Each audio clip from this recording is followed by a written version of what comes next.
Welcome everyone, and thank you for joining us today for the Disability, Social Protection and Inclusion Conference, Dialogue for Change.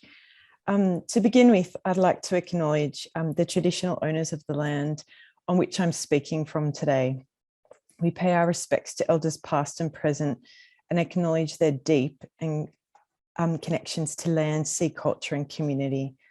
I thank Indigenous people globally for their persistence and patience and for sharing their rich and long-standing cultures with us all.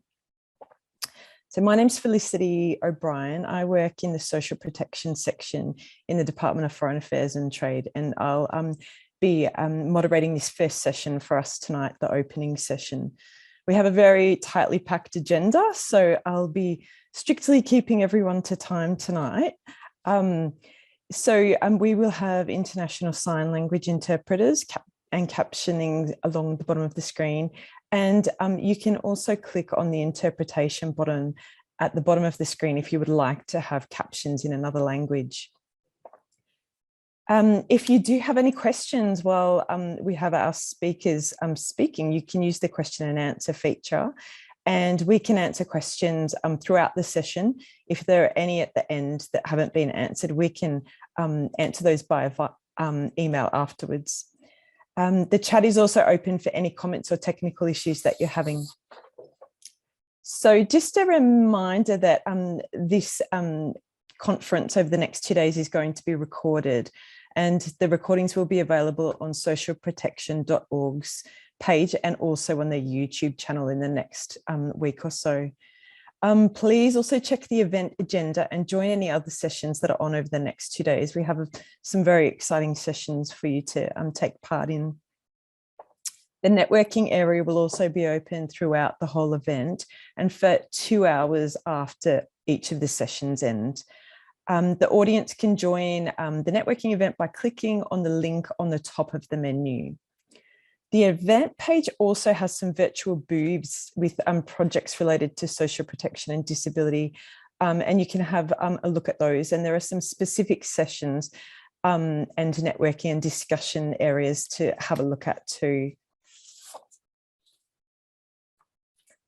So as we know, over the past 2 years, we have seen a massive uptick in the focus on the importance of having robust social protection systems in place to respond to a crisis of the scale of COVID-19 and its economic and social consequences.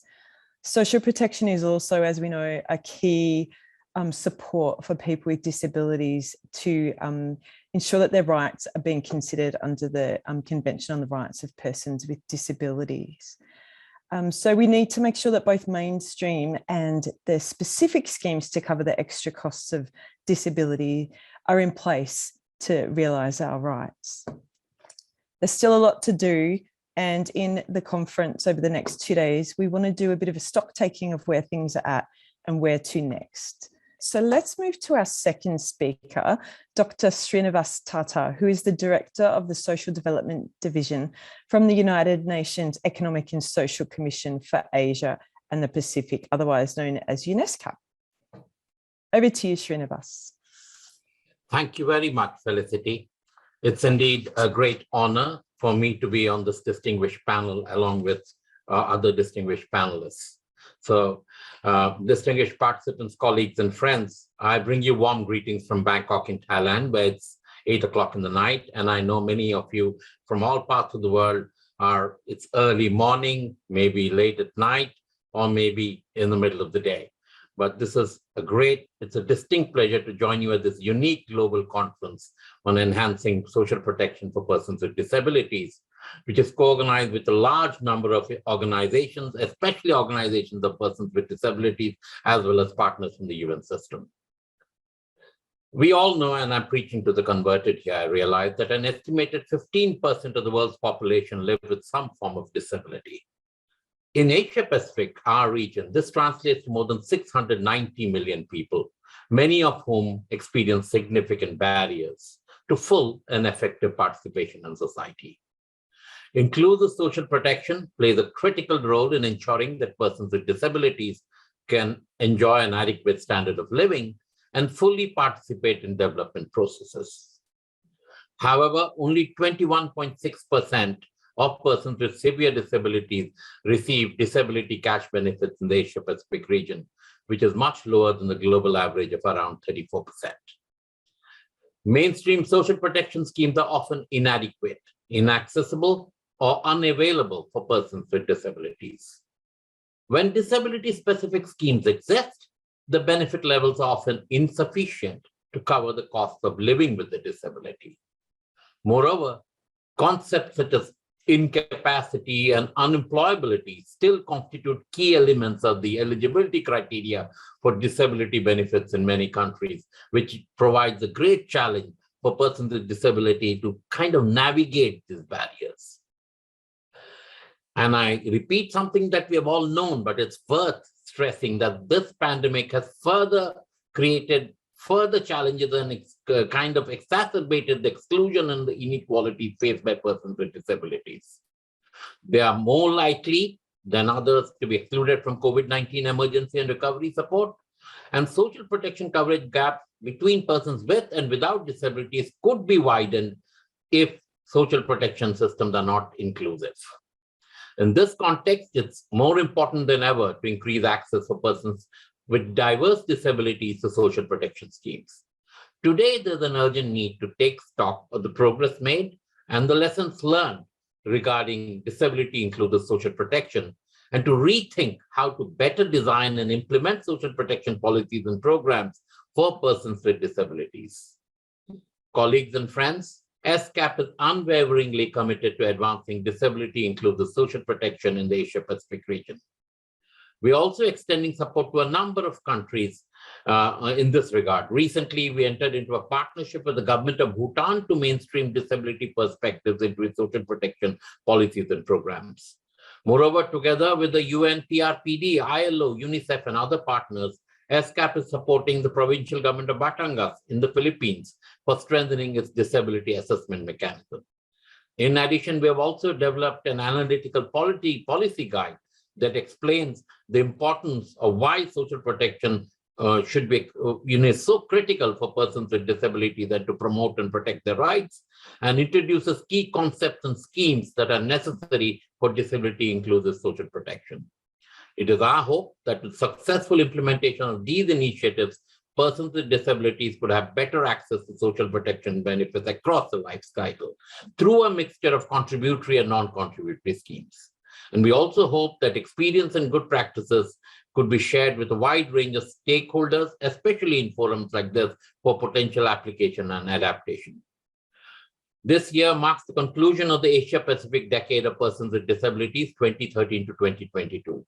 Right now, ESCAP, along with its member states, we are receiving surveys from a number of countries to see how the implementation has taken place of the decade and also of the inch-on strategy to make the right real for persons with disabilities in Asia-Pacific. For those of you who don't know, the inch-on strategy is a regional framework with 10 disability-related goals and 27 targets, which was adopted by ESCAP member states in 2013 to advance disability rights and inclusions. Notably, strengthening social protection is featured as goal 4 of the inch-on strategy. A high-level intergovernmental meeting is going to be held from the 18th to the 20th of October to chart the course for disability-inclusive development in the region over the next decade. We expect all stakeholders to attend. And based on the findings of the final review, ESCAP stands ready to contribute the regional perspectives to global dialogues on universal and inclusive social protection for persons with disabilities. We also look forward to strengthening collaboration with all stakeholders, especially organizations of persons with disabilities, to develop inclusive social protection systems, along with our partners, ILO, UNICEF, and all other relevant partners, so that we have social protection systems that offer basic income security, cover disability-related costs, and support access to healthcare and essential services for persons with disabilities. Together, we can make the right real for persons with disabilities.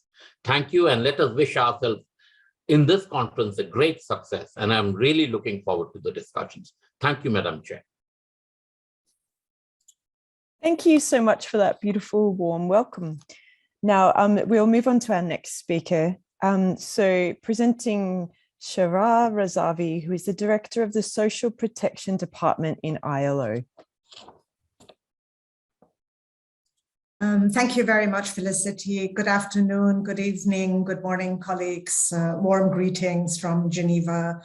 I have the great pleasure to welcome you jointly with the International Disability Alliance, from whom I hope we will hear soon when the video is fixed, as well as ESCAP, in this opening session of the Conference on Disability, Social Protection, Inclusion, Dialogue for Change, on behalf of the program towards inclusive social protection to advance the rights of persons with disability, that is being jointly implemented by the ILO, UNICEF, and IDA in collaboration with many partners, most of whom have also supported the organization of this conference and who are also with us in this virtual space today.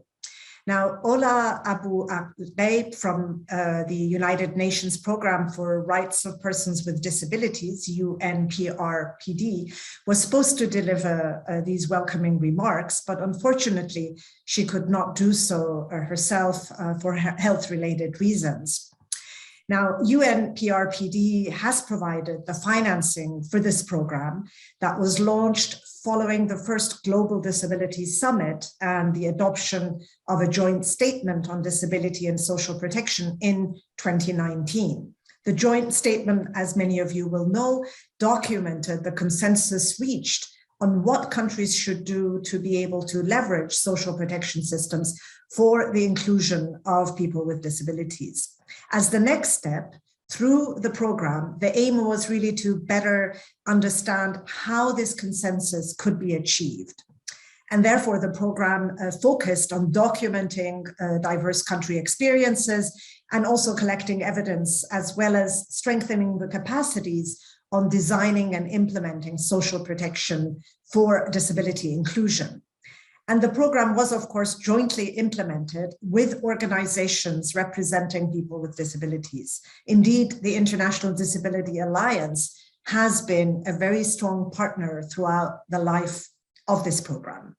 This conference really does mark the end of the UNPRPD financed program, but the beginning of our renewed and strengthened joint action to make sure that social protection systems can work for the equal participation of people with disabilities.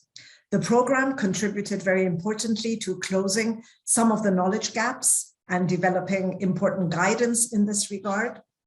And the stunning interest in this conference, which we have seen over the past few months, I think is testimony to the need for us all to really intensify our efforts. We have had over 900 registrations for the conference from across world regions, from both the disability and the social protection communities, including government officials, civil society actors, social partners, academia, and development practitioners. It is a pity that the conference is taking place virtually. It would have been, I think, even more energizing if we were all sitting together in a conference auditorium right now. But I'm sure the enthusiasm that exists, and we will be hearing from all the speakers, will still ignite the way forward, given the interesting conference program that we have before us and the distinguished speakers we will be hearing from both today and tomorrow. So we're all really looking forward to a very rich and lively exchange. Thank you very much, and back to you, Felicity. Thank you. Thanks so much, Shahra. That's a great welcome too. We're going to move on to Vladimir's video now and see if we can get it to play. So Vladimir Cuk has recorded a welcome message for us, and Vladimir is from the International Disability Alliance. Hello, my name is Vladimir Cuk, and I'm Executive Director of the International Disability Alliance. It's my greatest pleasure to be here with you today. Disability inclusive social protection is emerging as a top priority for organizations of persons with disabilities, OPDs. Social protection itself plays an important role in preventing and addressing poverty, vulnerability, and social exclusion, and strengthening these systems is crucial for achieving the Agenda 2030. It has an extremely important role to play for those of us who experience more costs, be it monetary, time, or support in everyday living, simply because of the inaccessibility that's around us in infrastructure, communications, or even in decision making. Many persons with disabilities have been living just one crisis away from the edge of poverty on account of the lack of economic safeguards that social protection can and should provide. The failings of social protection and humanitarian crisis response mechanisms to appropriately address our needs during the COVID-19 crisis revealed that persons with disabilities are more vulnerable to poverty and neglect in times of crisis. With the pandemic, increasing natural calamities, and humanitarian crisis, many have found themselves in dire situations. Many existing mainstream social protection programs do not include persons with disabilities in their design. These programs provide cash amounts that are not commensurate to the cost that persons with disabilities and their families incur on account of multi-barriers to participation. Many countries have policies where persons with disabilities who have worked are disqualified from receiving benefits, even though the allowance could support more of us to enter the workforce. Where available, social protection programs do not account for the evolving requirements over the entire life cycle and take a one-size-fits-all approach instead of being responsive to the diversity of the disability movement. Other times, social protection is often inaccessible because of medicalized disability assessments that exclude persons who may need it the most. Countries should implement disability assessment systems that are easily accessible across national borders and focus on functional challenges and participation support requirements. A disability inclusive social protection system reflected in Article 28 of the Convention of the Rights of Persons with Disabilities would combine accessible mainstream services, cash transfers, and various forms of concessions to significantly address disability-related extra cost and the vicious cycle of disability and poverty that many families experience. These schemes should have the intent to maximize our full and effective participation and enable us to thrive, not merely survive. The progressive implementation of a universal individual disability allowance aimed at paying disability-related costs that are consistent with work and other basic income security schemes is a major step towards such a system. We need to ensure that social protection facilitates access to income, health coverage, supporting access to education, support services, all while being respectful of the local context. Further, social protection systems are built on a human rights-based approaches, not on a charity one. Social protection that are inclusive of and contribute to the inclusion and participation of persons with disabilities. Further, social protection systems acknowledge the difference of needs among persons with disabilities across their life cycle. And finally, social protection systems contribute to cover the disability extra related costs as well as the coverage of support services. With increasing investment in social protection programs, it is crucial that these are made sustainable, responsive, and disability inclusive. We cannot underplay the importance of the participation of organizations of persons with disabilities in development of these programs at the country level. They are in the best position to evaluate the efficiency of current systems for the diversity of the disability movement, including intersectionalities of gender, age, and ethnic identities. In conclusion, we have to realize that if social protection is to be effective, it has to be inclusive. And if you would like to make the most out of sustainable development goals in regards to social protection, the social protection has to be inclusive. And if you would like to be CRPD compliant with regard to social protection has to be inclusive. Thank you very much.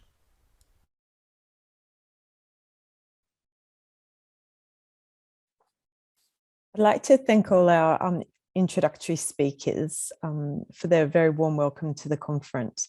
We now will move to a short presentation from Veronica Cuk, who works as a social protection specialist at the ILO.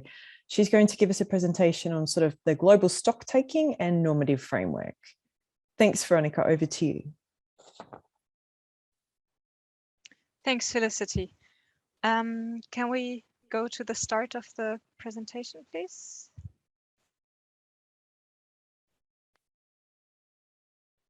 I'm waiting for the slides to come up.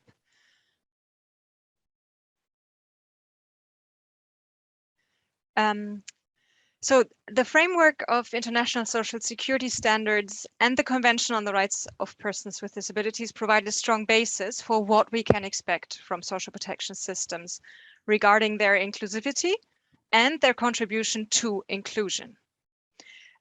The ILO Social Security Conventions and recommendations have to be seen in the context of their historical origins, focusing a lot on income replacement provisions in case of disability or employment injury, such as in the Social Security Minimum Standards Convention number 102 and Employment Injury Convention number 121. Those were progressive at the time of its adoption. In 1952 and in 1964. They still provide useful guidance regarding the minimum level of benefits to be provided. The Invalidity, Old Age and Survivors Benefit Convention number 128 and its accompanying recommendation provide higher standards for disability benefits, and they include also rehabilitation and it broadens the coverage to also include partial disability. The Medical Care and Sickness Benefits Convention number 130 expands provisions regarding both healthcare and access to assistive devices. And the Social Protection Floors Recommendation number 202 lays down important principles for the design and implementation of social protection systems. And of particular relevance for people with disability is non-discrimination, responsiveness to specific needs, and respect for rights and dignity. With the second recurrent item discussion on social protection, social security that took place during the International Labour Conference last year at its 109th session, the ILO also performed the paradigm shift initiated by the CRPD, and the resolution adopted a strong call for focus on inclusion, autonomy, and participation instead of mere compensation. Sorry, can we go to the next slide, please?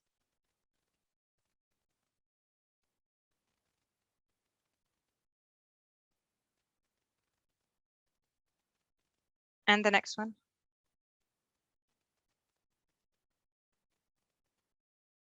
So in addition to this paradigm shift that was triggered by the Convention on the Rights of Persons with Disabilities to focus more on inclusion and equal participation, the Convention also includes a lot of details on what to expect from social protection systems to provide for people with disability around adequate standards of living, covering disability-related expenses, and support for independent living in the community. Next slide, please.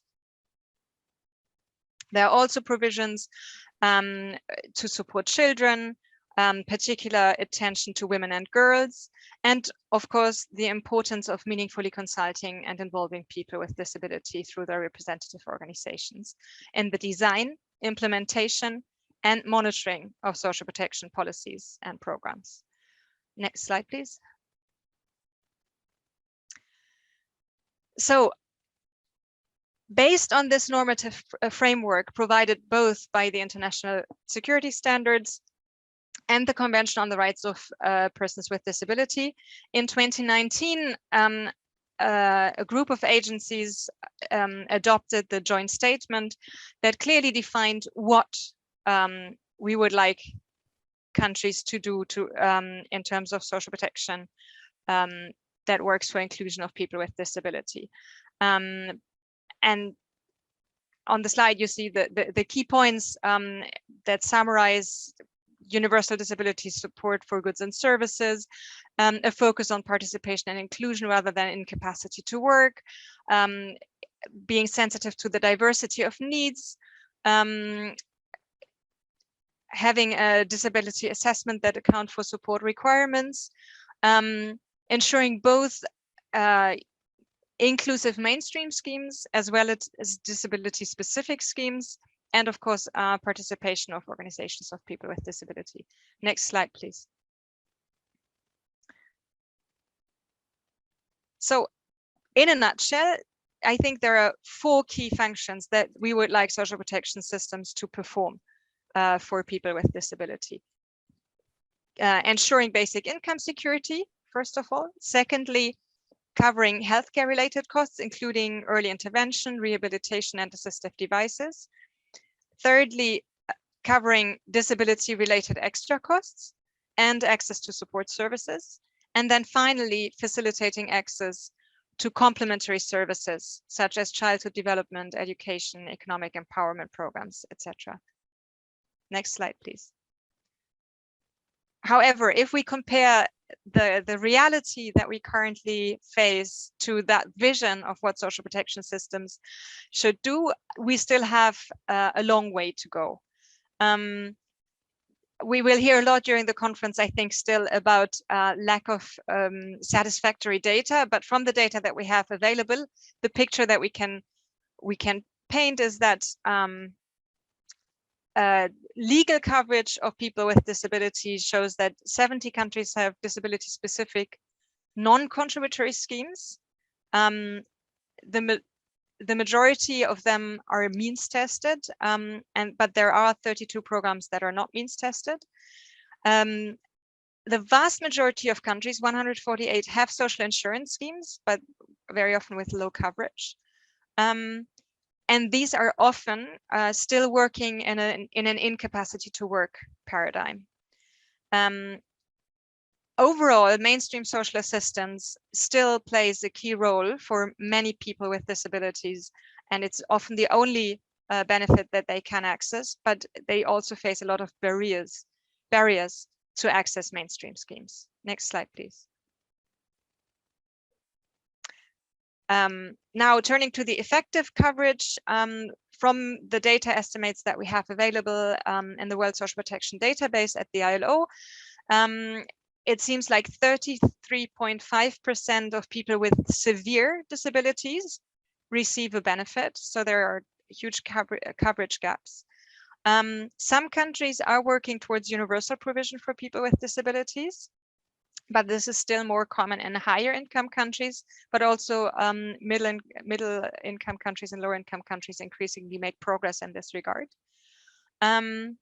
However, one has to be aware that it's not just a question of how many people are covered, but also what is the adequacy of the benefits that they get, and what services are available for them. And these gaps are not even reflected in the data that we have.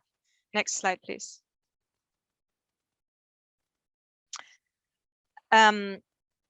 So based on this clear picture of what is the vision of social protection systems should provide, and the fact that we are still facing gaps in this regard, the conference tries to look at how can we move and make progress on ensuring that social protection systems are inclusive and work for the inclusion of people with disabilities. One thing that all the speakers so far have very strongly emphasized is the question of measuring disability-related extra costs, as well as, and this is what we'll hear immediately after my presentation, the diversity of needs, of country contexts, and of perspectives. So this will be the next session, followed by the measuring disability-related extra costs.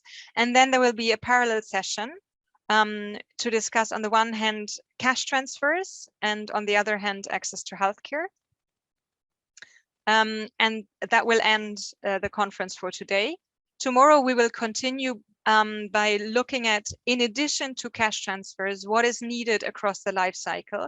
So what are disability-specific needs of children, of working age adults, and of older persons beyond cash? And then another key question, of course, in terms of implementation and delivery, how can we make sure that people with disability are visible and that their needs are correctly understood and assessed to provide the benefits and services in line with their needs. And during the closing session, we will take a quick look at financing gaps and how to move forward based on this picture we've shown. And with this, I hand back to Felicity for the next session on regional perspectives. Great. Thank you so much, Veronica. And thanks for showing us through the agenda. It's great to see so many people from all over the globe joining us. And just remember that you can use the Q&A function to pose any questions to any of the speakers during the conference. So now I'd like to hand over to Andre from the World Bank, who is going to moderate the next session, where we will hear the regional perspectives and key messages from the OPDs. Over to you, Andre. Thanks, everyone.